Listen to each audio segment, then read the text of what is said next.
Maganda po dito guys. At maganda yung buhangin, mapino yung buhangin. So dito guys, maganda yung cottage nila at talaga namang safe kayo dahil may bakod yung palibot ng kanilang ng kanilang cottage. Tapos maganda yung tulugan nyo, komportable kayo, may electric fan, may kutsyon, o talaga namang meron din video okay kung gusto nyo may video okay. So tara na, samahan nyo ako dito sa pinakadulo dito magandang view. Yan. Kung nakikita nyo naman, ang ganda ng view, guys. Guys, alam nyo ba napakaganda dito at talaga yung pagpunta nyo dito may thrill. Kasi, nasabi ko lang po sa inyo, yung daanan dito, medyo talagang may paaho, may palubak, tapos maraming bato-bato. Kailangan yung sasakyan nyo, sanay na sanay sa sanay sa bardagulan na inyong sinakyan. Kaya huwag kayong gagamit ng huwag kayong gagamit ng sports car papunta dito.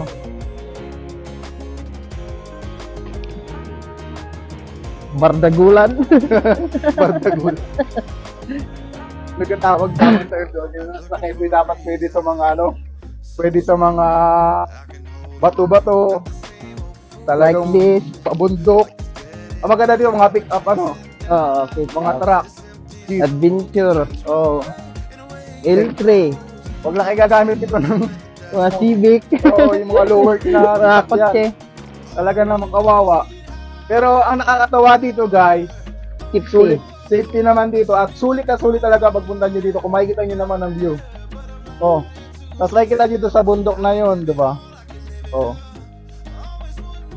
Napakalinaw guys ng tubig, kaya crystal clear. Kaso lang. So guys, talaga naman nakakatawa kasi yung sa pagsama natin dito sa pag-outing, talaga naman may kasama tayo dito yung brother. So gusto ko sa inyo ipakilala si Big Bro.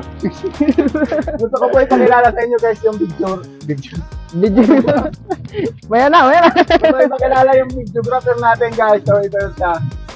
Ano ang pangalan mo? Angelo Ginggeng. Okay, meron kang page na pakilala mo sa Angelo atin, Umpoy TV. Yun, Angelo Umpoy TV ang kanyang pangalan ng page guys. So i-follow nyo siya guys. So mabait yan. Meron din pala dito naliligo kahit pala dito.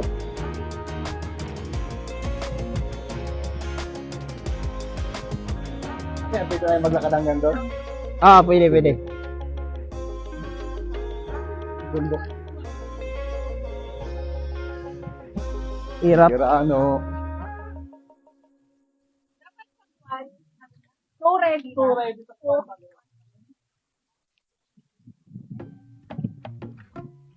Yan, Tingnan naman, ganda. guys, napakaganda dito. Napakaganda ng tanawin. Tingnan naman ang bundok dito. Gusto nyo makakita ng mga iba't ibang rock formation dito. Tingnan mo, napakadaming rock formation.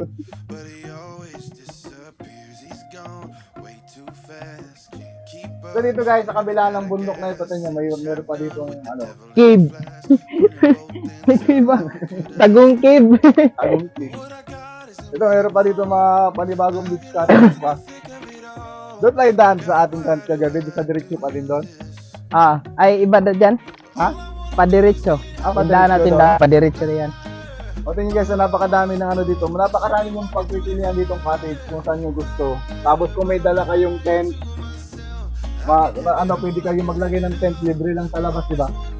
Pwede na maglagay ng tent. Malawak yung yung buhangin nandiyan sa labas. So yun, napakaganda. Tapos may marami siyang bato. Ganda nung na yun, dulo na yun. Abot na tayo dad. Oo, parang naka-design.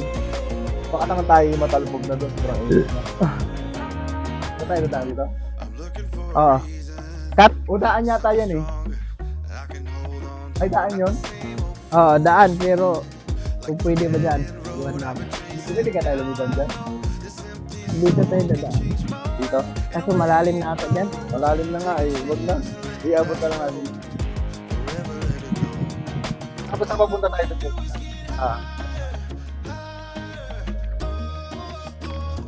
Ayun, ang luwang dito. So guys, ito nga pala yung Talian, Batangas. Saan nga ang daan dito? Nasugbo. Nasugbo. Yan. Pagpasok nyo guys sa Nasugbo, so pupunta kayo din sa Lian. Sa Lian kayo papasok. Tapos hanapin nyo lang itong mga, parang mahanap na yung kagabi. Itong mga resort na yun. Lian. Basta yung Lian na yung Oh, papasok Lian, doon. papasok. So yan guys, sa pagpasok nyo sa Lian, madali nyo na makikita yung mga resort. May mga signage naman siya para madali nyo makita. Tanong-tanong. Magtatanong-tanong lang kayo, basta yun lang. Basta kasama nyo lang si magtanong. Yan. So tara na. Tayo hindi na makatawid doon sa kabila doon dahil baka tayo mahulog. Yung camera natin baka mahulog. O ayun pa naman naghahawak ng camera ay bilog. Oh. Yun naman guys, ganyan aganda dito sa Batangas. Sa YouTube, 10 minutes? 10 10 minutes. minutes sa YouTube. Kasi marami ko pa na maigakat diyan. Pag na ano siya, kahit Yung malapit sa mukha, lumalapit, meron isa. meron. Ah. Ano yun, nag-zoom? Hindi, yung pagtawid. Pagtawid. Okay lang yun. Tatanggalin lang natin yung mga part na hindi Yung kasama. malapit.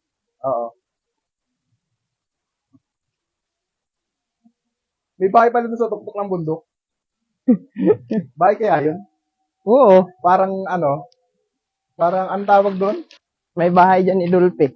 Bahay ni Dolphy? Oo, punta natin. Oh, saan yun? Doon. Saan doon? Yan, no? Bahay Kulay, ni- oo. Di nga. Oo nga. Paano nagkabahay si Dolphy dyan? Sino nangangasiwa? Niwan ata dyan. Tira. Yan guys, yung bahay pala dito si Dolphy, Dito, sa bitaas dito yung Kulay orange. Yung orange na yan. Asan? Yan. Yung orange na to? Trail. Di pala nagkabahay pala siya dito. Oo.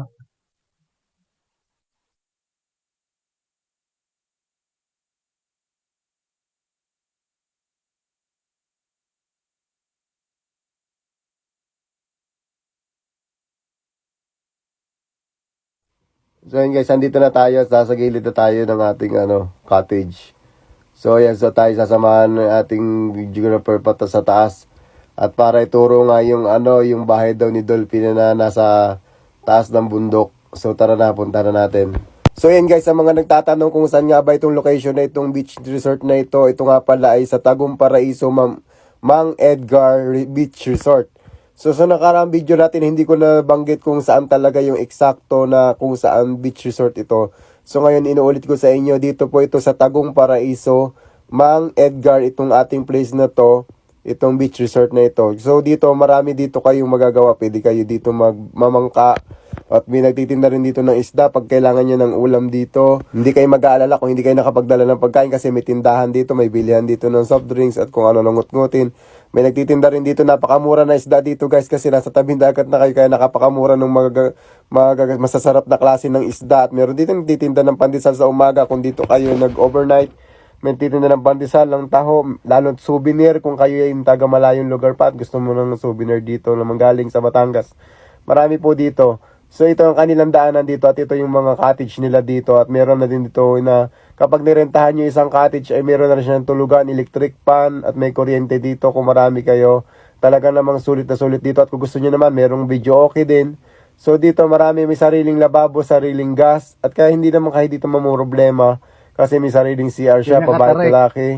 So maganda dito guys at saka napakaganda dito guys kung may dala kayong mga ulam na mga sensitive mapanis at malilom talaga.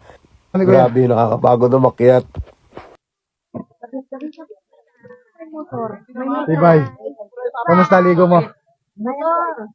Ayos din. Ayos, steady. Ayos na hangganan. Ayos ang hagdanan. Labas ang labas ang dila. Sorry, kamusta ligo mo? Okay, black na.